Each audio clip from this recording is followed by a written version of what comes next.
नमस्कार, आप देख रहे हैं जीटीवी न्यूज। उत्तरी दिल्ली के दया बस्ती में हाथरस मनीषा गैंग रेप हत्याकांड मामला को लेकर गैंग रेप के आरोपियों के खिलाफ देश भर में लोगों का फूट रहा है आक्रोश। उत्तर प्रदेश में हाथरस में हुई दलित लड़की के साथ बलात्कार के बाद मौत के विरोध में कांग्रेस ने निकाला कैंडल मार्च। उत्तर प्रदेश में हाथरस में दलित लड़की के साथ बलात्कार और उसकी मौत से पूरे देश लोगों में गुस्सा व्याप्त है। वहीं दिल्ली में भी इस घटना के विरोध में कैंडल मार्च निकाला गया और योग से इस्तीफा की मांग की।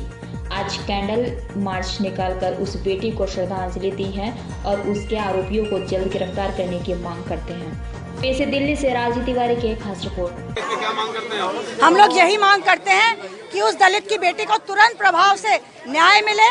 जिस तरीके से कल रात को उसका अंतिम संस्कार कर दिया गया, पुलिस ने जाकर बिना उसके परिवारजनों के उसको जला दिया आधी रात को, हम उसकी निंदा करते हैं, घोर निंदा करते हैं। मोदी योगी दोनों इस देश से माफी मांगे, उस बच्ची के परिवारजनों से माफी मांगे या फिर इस्तीफा दें।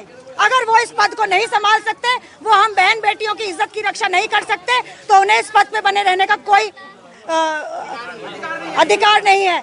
हम लोग चारों दोषियों के लिए फांसी की मांग करते हैं या फिर हमारी ये मांग है कि जैसे हैदराबाद में हुआ था एनकाउंटर में उन दोषियों को सजा मिली थी, उसी तरीके से सड़क के बीच में उनको गोली मार के उनका एनकाउंटर किया जाए और देश में ये मैसेज दिया जाए कि किसी भी बहन और बेटी की आबरू इतनी सस्ती नहीं है कि कोई भी उसको छीन के चलता बने।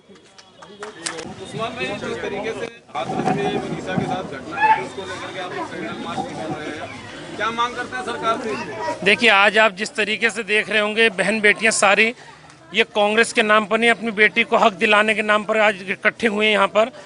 और पूरे देश के अंदर जो आज रोष है इस चीज़ का कि देश के प्रधानमंत्री, उत्तर प्रदेश के मुख्यमंत्री बहन बेटियों की इज्जत को हिफाजत से नहीं संभाल सकते, इसके लिए सारे देश के अंदर आज रोष है। और जिस तरीके से उस बेटी को उसके साथ जो अपराध किया गया, अपराधियों ने, चारों अपराधियों ने उसकी कमर की हड्डी तोड़ी गई, उसकी जीभ काटी गई और उसके साथ जो बलात्कार जैसा घिनौना उन्होंने अपराध किया है, उसके बावजूद उनके माँ बाप तड़पते रहे और उनकी एक सुनवाई नहीं हुई। कल रात को भी सफदरजंग हॉस्पिटल के अंदर सभी कांग्रेसजन, हम लोग सब इकट्ठे थे, वो माँ बाप वहाँ बैठे तड़पते रहे और पता लगा कि उनकी बेटी को यूपी के हाथरस के अंदर भेज दिया गया। बाद में उन लोगों को भेजा गया, लेकिन बहुत ही ज़्यादा ये एक अजीबोगरीब स्थिति उन माँ बाप के दिल से पूछे कि जो अपनी बेटी के अंतिम संस्कार में भी शामिल नहीं हो सके।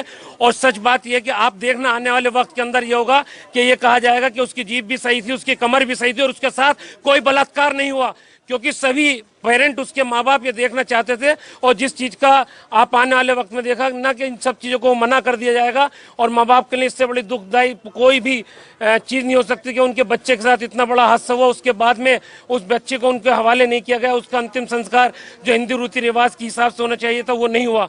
आज हादसा हुआ, उसको लेकर के आप लोग कैंडल मार्च निकाल रहे हैं, क्या मांग करते हैं आप? इसको किसको दोषी मानते हैं? देखिए, पहले तो मैं आपको ये बता दूं कि किस तरीके से बीजेपी, नरेंद्र मोदी जी, योगी आदित्यनाथ जी और इनकी विचारधारा किस तरीके से दलितों के विरोध में है। रविदास मंदिर तोड़ा जाता है, वो बीजेपी के राज में तोड़ा जाता है। आरक्षण पर हमला किया जाता है, वो बीजेपी के राज में किया जाता है। फरीदाबाद में कांड होता है, बच्चे मरते हैं तो इनके मंत्री बोलते हैं कुत्ता गाड़ी के नीचे आएगा तो मरेगा ही। ये सब क्या है? और इस पर मोदी जी चुप रहते हैं, वैसे लंबी लंबी बातें करते हैं, 2-2 घंटे के भाषण देते हैं। मगर जब दलित मरता है, जब दलित की बेटी के साथ ऐसे जघन्य अपराध होता है, तब नरेंद्र मोदी जी के शब्द नहीं निकलते मुंह से, तब उनकी मन की बात क्यों नहीं निकलती? ये मैं पूछना चाहता हूं उनसे, ये आज ये जानना चाहता हूं कि आप चुप क्यों हो जाते हैं जब दलितों पर अत्याचार होता है, जब दलित मारे जाते हैं तो आपकी पार्टी का कोई भी लीडर सामने आके नहीं बोलता।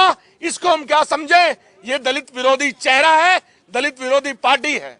क्या मांग करते हैं दोषियों के लिए, खास करके बात की जाए जिन लड़की की बात हो? हम ये मांग करते हैं कि उत्तर प्रदेश के मुख्यमंत्री तुरंत अपने पद से इस्तीफा दें और साथ साथ में फास्ट ट्रैक कोर्ट का गठन हो और तुरंत से तुरंत चारों बलात्कारियों को फांसी की सजा मिले और फांसी पर लटकाया जाए। यही हमारी मांग है। यहाँ पे लोग चल रहे हैं, जो हमारे साथ लोग यहाँ पर कैंडल मार्च में शामिल हुए हैं।